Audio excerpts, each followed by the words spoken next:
Good evening, Internet. Your health as always. And I do hope you're warmed up because tonight we are dealing with, oh yes,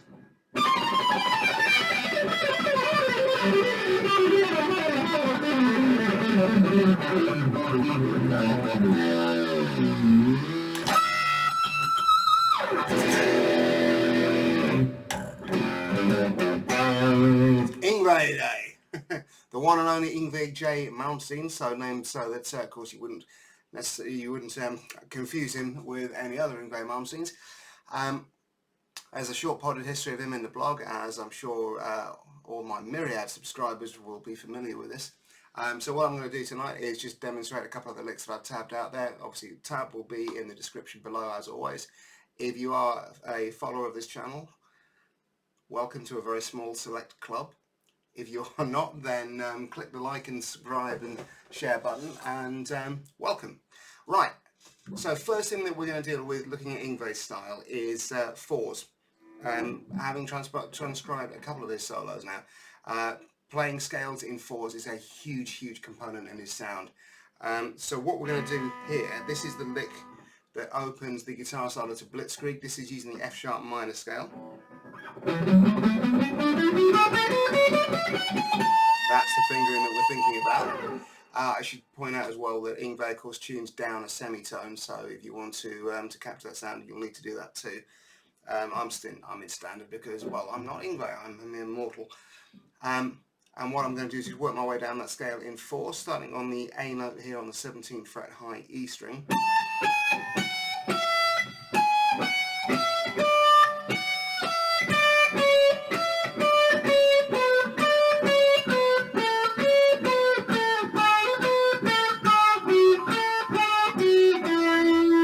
And then I'm going to finish that by hitting the 17th fret B bend.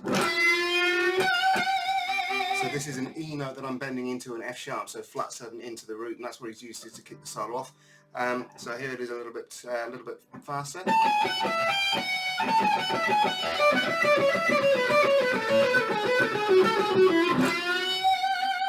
And here it is more approaching Yngwie speed.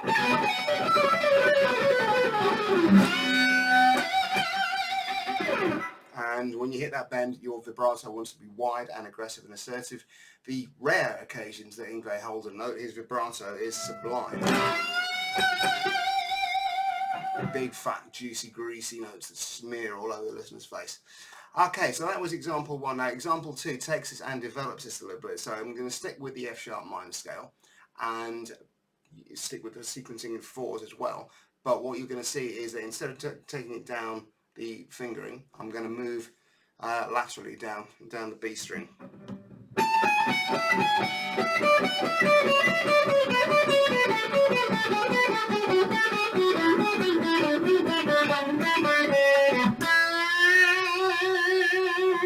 And I'm finishing off with the same E to F sharp, flat 7 to root bend, but this time it's down an octave here at the 5th fret. So play it a little bit faster.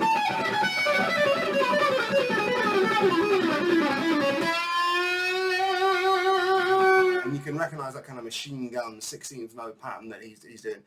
All I've done is I started on the E string, and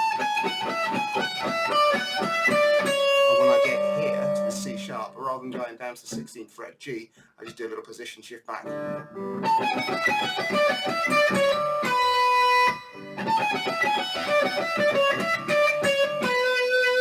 Now I like to try and lead the position shifts with my index finger.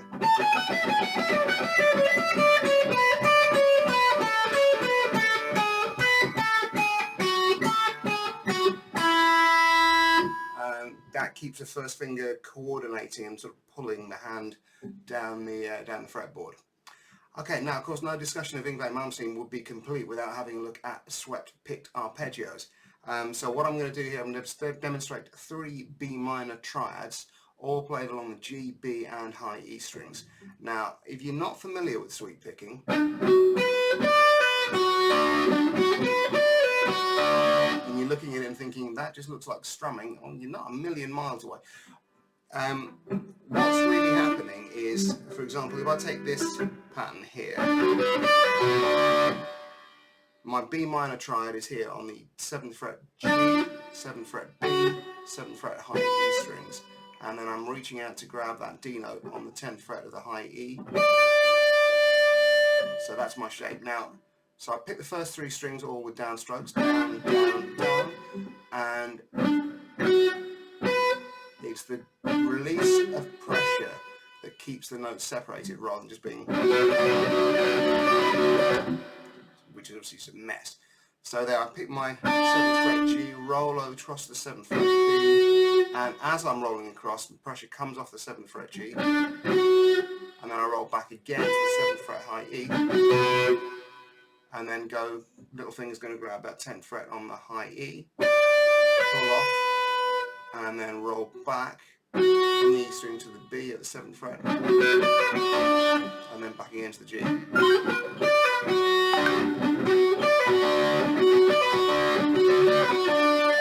So you are really relying on the finger pressure, the finger roll, to keep the note separation clean. So that is what we call first inversion with the notes flat third, the D in the bass. I'm going to try next second inversion with the F sharp in the bass. This is, you might visualize this as being based around D minor shape. And then I'm going to reach out to the F sharp note on the high 14th fret high E string.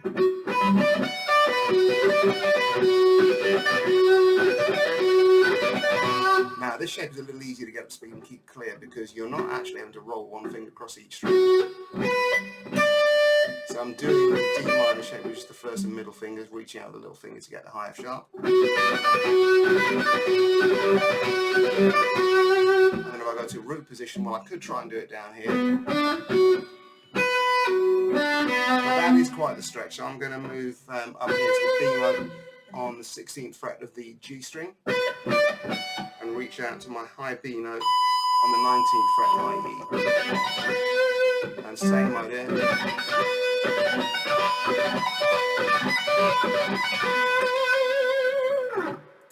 Relying on that rolling motion. Hit the G, roll off to the B, roll off to the high E, stretch out, get your hammer on and pull off. Roll off to the E to get the B, roll off the B to let the G come in. And then the final lick is a little bit of an oddity. I wouldn't think too much about the theory behind this because what you're playing is largely garbage. Let me qualify that.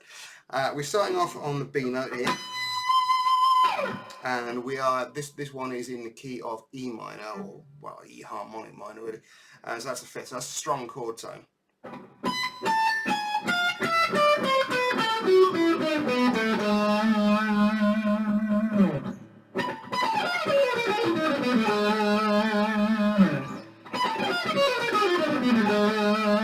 And we're ending on the G sharp.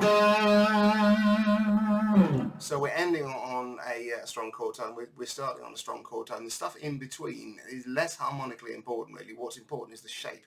What he's doing is moving the same finger pattern diagonally across the fretboard. 19, 17, 16, shift down a string and down a fret, 18, 17, 15. Same thing, 17, 16, 14 on the G. And then 16, 14, 13 on the D string. Then he obviously suddenly realised that, hold on, I've got to finish on a chord tone, and jumps 2 frets for the 14, the 12 and 11 to bend up the semitone.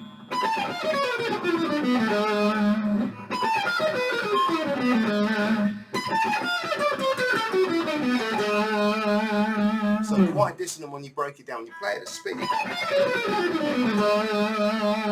and it works. And what really is happening, you take advantage of the fact that your brain, when it hears something, is it sort of hears the first note, it hears the end note, and the stuff in the middle pays less attention to. It's the same way we look at words. We tend to see the start of a word, the end of it, and almost fill in the middle as a shortcut really for our brain to absorb this information. What you can take away from that is the fact that if you start on a strong tone and you end on a strong tone, you can go damn near anything in between. Now, as I mentioned in the blog post, both Eddie Van Halen and the late great Dimebag Darrell, well in fact the late great Eddie Van Halen now sadly, are quite fond of this. Those of you familiar with the solo from Jump will probably recognise the end part. and Cowboys from Hell, if I can remember the stretch. There's something a little like that in it. And all those guys are doing is moving the same finger pattern across the strings. And it's pretty much regardless of what the scale they're in. They start on a strong tone, they end on a strong tone, and stuff in the middle, well, our brain will make sense of that once we get to the end of the lick. So there we go. I hope you've enjoyed that. I'm going to sign off with a little bit of Yngwie style shredding.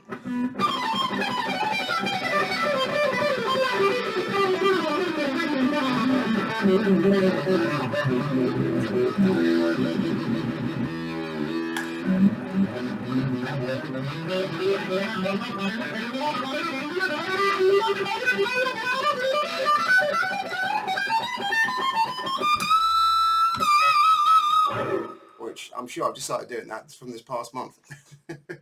So there we go. It's been a blast analysing his playing and getting sucked deep into the Viking god of shred. And I would encourage you to like, share and subscribe. I'll put this on Instagram Live as well. And yeah, next month we'll be doing Sean Lane. And if you have any requests that you'd like to see me cover, do please drop a comment in the section below. And yeah, see you next month.